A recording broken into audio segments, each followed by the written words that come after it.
दोस्तों इस वीडियो में हम बात करेंगे अकाउंट एग्रीगेटर क्या होता है और अकाउंट एग्रीगेटर का क्या कॉन्सेप्ट है या अकाउंट एग्रीगेटर का लाइसेंस कहाँ से मिलता है और इसका क्या फ़ायदा है। अगर हम अकाउंट एग्रीगेटर की बात करते हैं तो ये भी एक तरीके का NBFC होती है, यानी कि नॉन बैंकिंग फाइनेंशियल कंपनी, जो कि नॉन बैंकिंग का काम करती है और एक फाइनेंशियल इंफॉर्मेशन को प्रोवाइड करती है। तो जैसा कि आपने देखा होगा आजकल डिजिटल लेंडिंग का चलन बहुत बढ़ गया है, तो यानी कि डाटा का जो एक्सचेंज है वो सारा डिजिटली होने लगा है।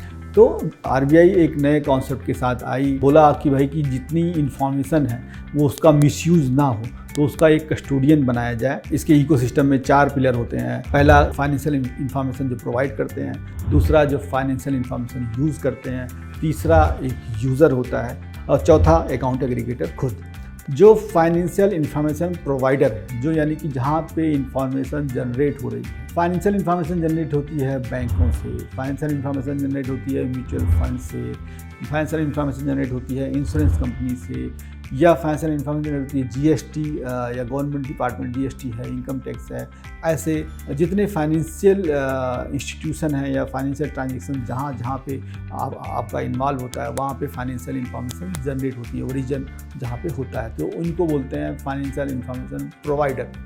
अब जो फाइनेंशियल इंफॉर्मेशन यूज़र कौन कौन होता है, तो फाइनेंशियल इंफॉर्मेशन यूज़र वो होते हैं जो भी एंटिटीज़ जो फाइनेंशियल रेगुलेटर हमारे देश में है, चाहे वो RBI की बात करें, चाहे SEBI की बात करें, चाहे IRDA की बात करें, तो जिसमें से RBI है, RBI फाइनेंशियल और बैंकिंग एक्टिविटीज़ को रेगुलेट करता है। IRDA की बात करेंगे तो वो इंश्योरेंस रेगुलेटर है, यानी कि इंश्योरेंस ब्रोकर, वेब एग्रीगेटर, ऐसे जो एंटिटी इनको रेगुलेट करता है।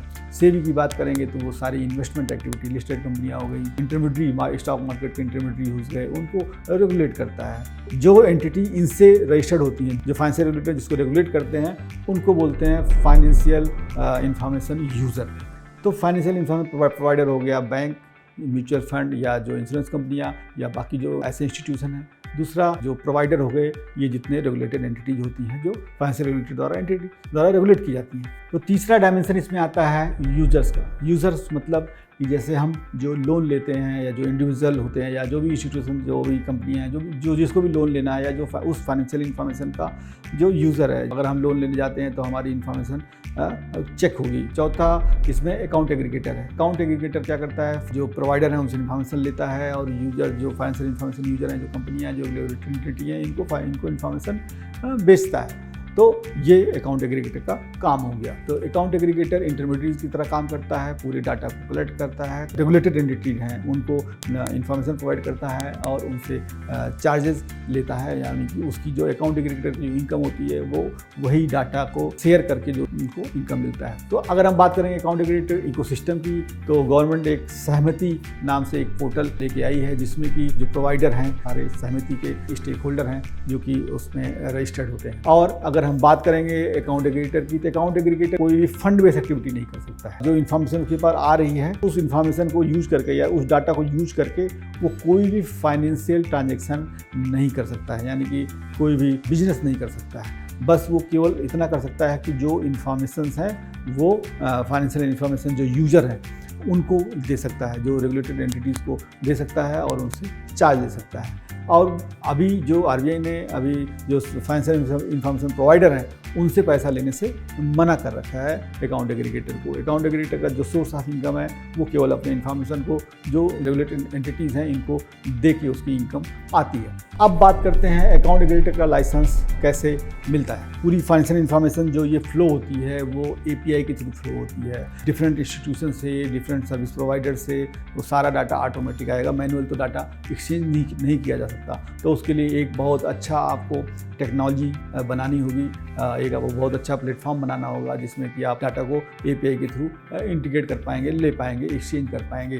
तो सबसे पहले एक IT इंफ्रास्ट्रक्चर चाहिए। दूसरा आपका नेट ओन फंड आपका वो 2 करोड़ रुपया आपको करना होगा, यानी कि आपको अपना पैसा 2 करोड़ रुपया लगा के अकाउंट एग्रीगेटर के लाइसेंस के लिए आप जा सकते हैं। और इसके लिए आपको सबसे पहले जब हम एप्लीकेशन लगाते हैं RBI को, एक अपने पूरे बिजनेस प्लान के साथ, अपने पूरे फ्लो चार्ट के साथ, अपना पूरा जो IT का जो इंफ्रास्ट्रक्चर होता है या अपनी जो IT की टीम होती है, पूरा एक बिजनेस प्लान या पूरा एक अपना बिजनेस मॉडल एक हम RBI को सबमिट करते हैं, अपना 2 करोड़ रुपए का नेट ओन फंड डाल के।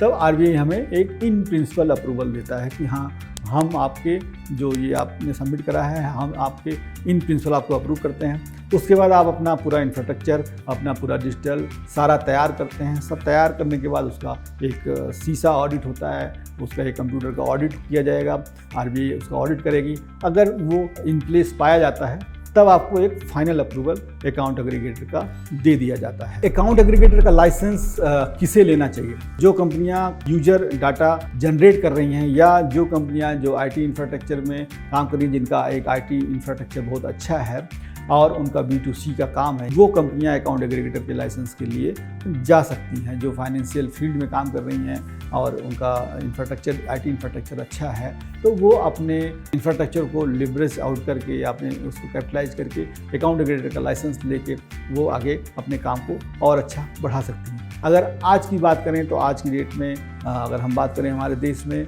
8 या 9 अकाउंट एग्रीगेटर के लाइसेंस आरबीआई ने दे रखे हैं। तो दोस्तों, अकाउंट एग्रीगेटर का लाइसेंस अप्लाई करने से संबंधित या अकाउंट एग्रीगेटर का बिजनेस सेटअप करने से संबंधित किसी भी जानकारी के लिए आप मुझसे संपर्क कर सकते हैं। धन्यवाद।